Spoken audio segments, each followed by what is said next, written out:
Hello everybody, welcome to Upstate CBD's Wellness Talks. Today I'm going to be discussing cannabis for the brain. So we all know cannabis and its constituents, including the many cannabinoids and terpenes, have been studied for its therapeutic effects for the brain for many years. So as you have heard me say many times, the CB1 receptor is expressed mainly in the central nervous system, while the CB2 receptor is expressed mainly in the immune system, as well as peripheral tissue and in blood plasma in bone marrow, the liver, and spleen. However, further research has been found that there are existence of these receptors in parts of the brain as well.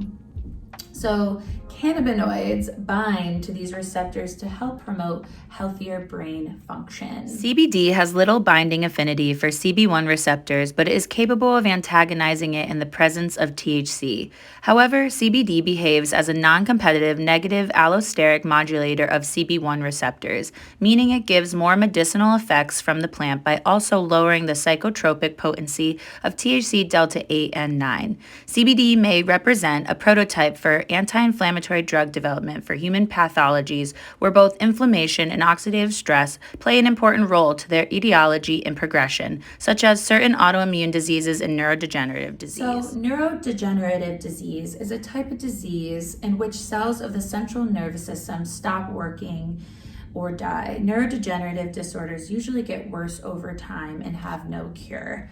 Some examples are Alzheimer's, Parkinson's, multiple sclerosis, and Huntington's, which could be characterized by extensive oxidative damage to different biological substrates that can cause cell death by different pathways.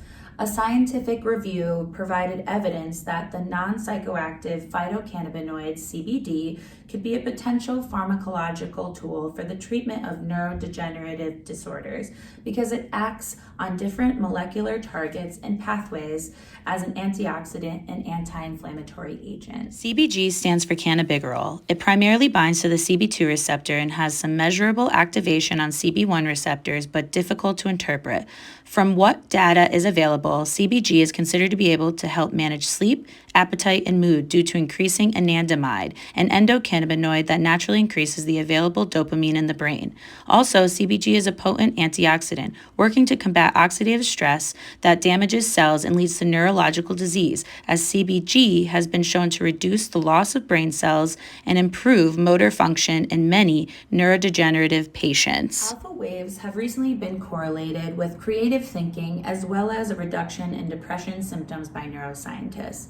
Shifting our brain wave oscillations to alpha has been found to be useful in treating anxiety and depression since they're linked with relaxed mental states. A study was done on the use of cannabis and alpha brain wave oscillation patterns through the use of EEG sensors, biometric measurements, and implicit association tests. 2 subjects' brain waves before and after consuming cannabis were found to have an increase in brain activity across the board.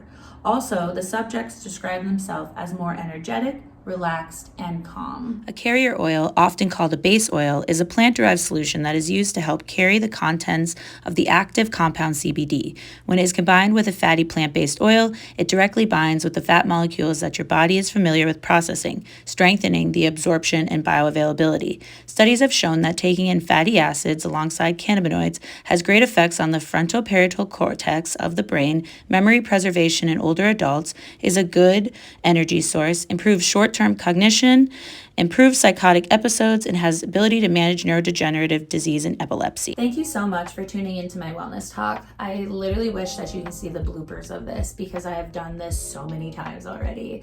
But if you have any further questions, please feel free to email this email right here and I will get back to you as soon as I can, answering any questions or concerns. Stay tuned till the end of the video because I'll be scanning through 2 of our next events coming up. We have our 2-year appreciation party and cooking with cannabis. All right,